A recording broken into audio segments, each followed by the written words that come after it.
جاوید اقبال صاحب، صورتحال کس طرف آپ کو جاتی دکھائی دے رہی ہے؟ اگلے 24 گھنٹے جو ہے یقینی طور پر بڑے اہم ہے، منظرنامہ آپ کو لگتا ہے کہ تبدیل ہو جائے گا ساری صورتحال میں؟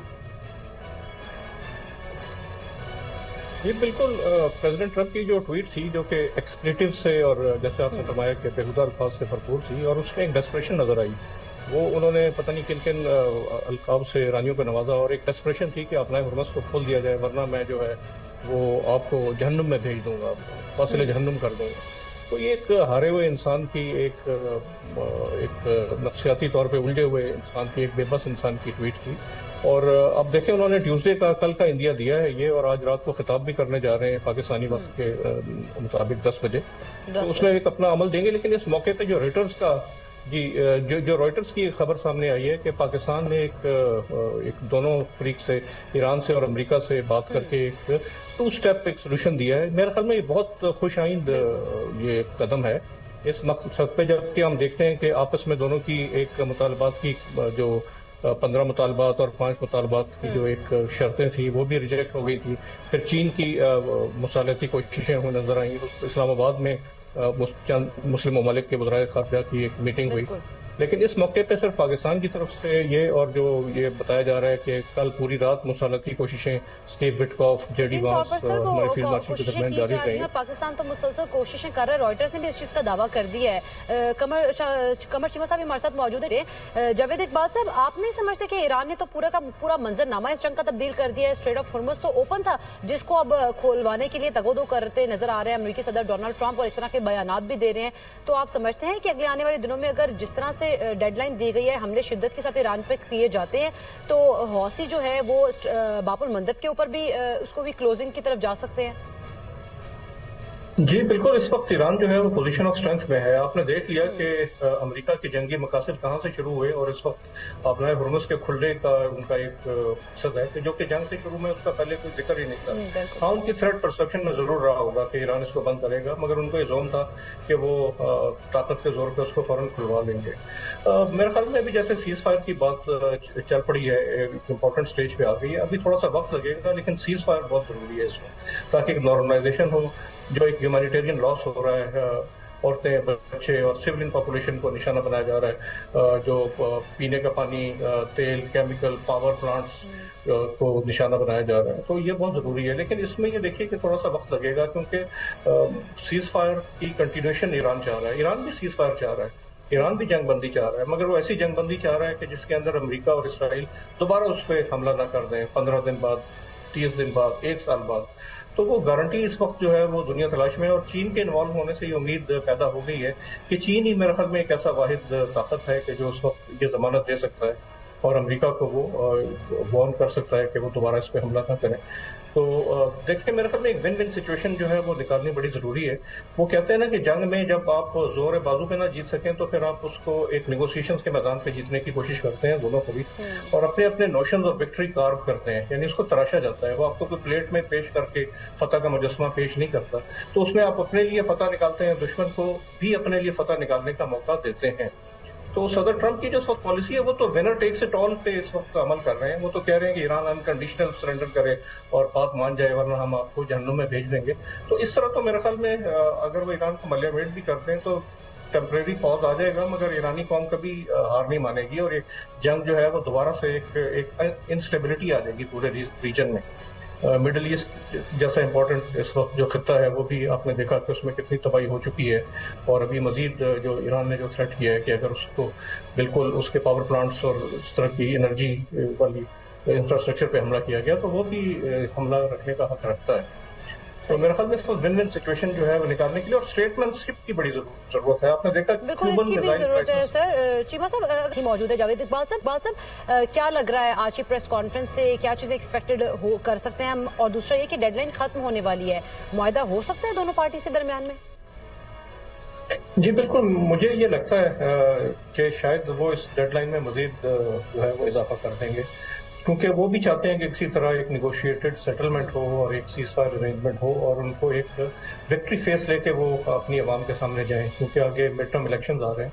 اور اس وقت جیسے کہ میں تھوڑی دیر پہلے کہہ رہا تھا کہ اس وقت اسٹرانگ مین کے بجائے ایک اسٹیٹس مین کے طور پہ ان کو نظر آنا چاہیے.